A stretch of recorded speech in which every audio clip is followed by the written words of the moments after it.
আরে চল চল এই মার্বেল গুলো এখানে রেখে দি, জনি স্যার এখানে পা দিলেই পড়ে যাবে। চল লুকে পড়ি সবাই। আরে বাবারে পড়ে গেলাম তো।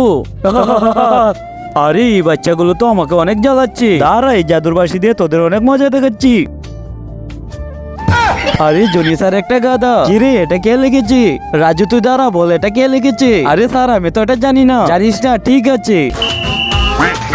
আরে স্যার এটা তো সৌরভ লিখেছে। কিরে সৌরভ চল ক্লাস থেকে বের হয়ে যা। আরে শালা তুই আমাকে ফাঁসিয়ে দিলি, দাঁড়া তোকে পরে দেখে নিচ্ছি। বন্ধুরা স্যার তো সৌরভকে বের করে দিল, দাঁড়াও অনেক মজা দেখাচ্ছি। এটা দিয়ে স্যারের মাথায় একটা ডিল মেরে দে। কিরে কে মেরেছি? আরে স্যার আমরা কি করে বলবো? ও আচ্ছা এনি তুই দাঁড়া। এখন বল কে মেরেছি?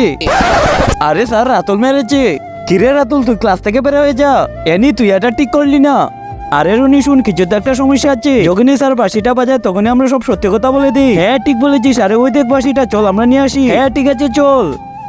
শুনে নি বাঁশি তো পেয়ে গেলাম, এখন আমরা কি করবো শুন। আরে প্রিন্সিপাল স্যার জনি স্যার তো আপনার নামে অনেক প্রশংসা করছে। বন্ধুরা আমি অন্যদের মতো কসম দেবো না। এই আল্লাহ লেখাটি যদি ভালো লেগে থাকে তাহলে ভিডিওতে একটি লাইক, চ্যানেলটিকে সাবস্ক্রাইব এবং কমেন্টে লিখে দিও আই লাভ ইউ আল্লাহ। আরে কি বলছে চলো দেখে আসি। আরে জনি স্যার কি শুনতেছি আপনারা কি আমার অনেক প্রশংসা করছেন? আরে হ্যাঁ স্যার। শোনো বাচ্চারা আমাদের এই স্যারের মতো ভালো স্যার দুনিয়াতে কোথাও পাবে না।